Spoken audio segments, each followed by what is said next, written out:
And hello, welcome to a quick rating with random where we have us a Tera Tauros. I am looking at its script here. It has Close Combat, Thrash, Zen Headbutt, and Raging Bull. So Grumpig is resistant to almost everything it has.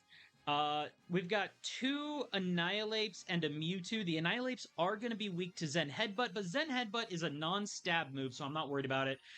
Most likely it's going to have its hidden ability, which I checked, is Chew. Now, the reason I am bringing the Grumpig on this one instead of an attacker is because we are already loaded up with 3 absolute units of powerhouse attackers. Now, I'm going to be a little strategic here. Simple Beam is my usual play, but Bulk Up goes off at 90% hit point, so I'm going to withhold my Simple Beam until it hits that 90% hit point threshold and does the Bulk Up so that I can Simple Beam after the Bulk Up. Now, there is also a status reset.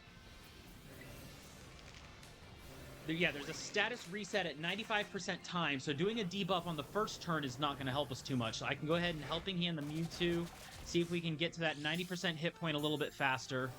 Oh, does this Tauros learn Thrash? Yes, it does have Thrash in its standard moveset here. All right, there's the stat wipe. Now for Chilling Water. Getting Chilling Water ahead of time onto the Tauros means that Bulk Up is going to be less threatening, and there's the Bulk Up. Okay. And it failed?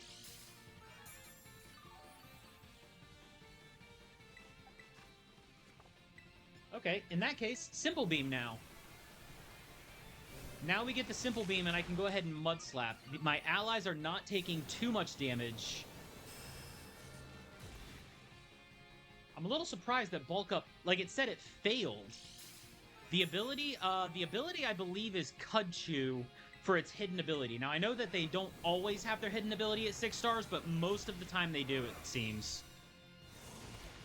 Oh, because it's rampaging with Thrash. That is an interesting raid interaction. I know moves like Outrage and Thrash can mess with the raid's script a little bit, but that's an incredible change that they have going there.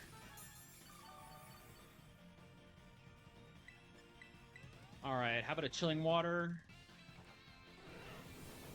Haha, the Mud Slap paying off. All right, Mewtwo's getting really low, so now's a good time for me to use a Heal Cheer to keep them alive.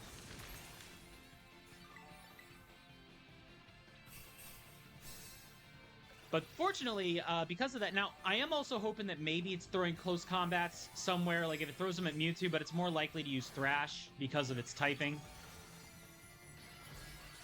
I was kind of hoping that we'd have something in here that could bait close combats. Welcome back, Len. Welcome, Runic. Good to see everybody hanging. Like, that would have been killer as if it was going close combat after the Simple Beam. Oh, there it goes. It's dead. Everybody else is terastallizing.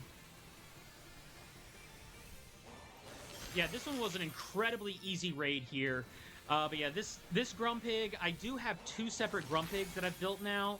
One is physical defensive, one is special defensive, so that one's using Chilling Water, the other's using Snarl, with, of course, Simple Beam, Mud Slap, and now Helping Hand on the builds. Although I did used to run one with both Chilling Water and Snarl and no Helping Hand, just so that I could debuff either side.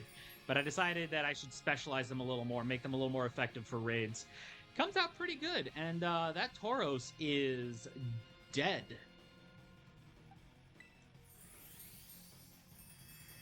Not bad for a random raid, especially if people, like, they brought... Annihilate could be risky against the Tauros because of a Psychic-type weakness to Zen Headbutt, but since we had attack debuffing, and it's a non-stab move anyways, the Annihilates, if they're running their, as long as they're running their Shell Bells, they are fine for that. The Mewtwo was the thing that took, like, the next most damage, but that's mostly because of Thrash. But even then, it didn't seem to be running with Shell Bell, unless it was, and it just wasn't getting as much heal from it as I would think. It still did enough damage to really put in some pressure.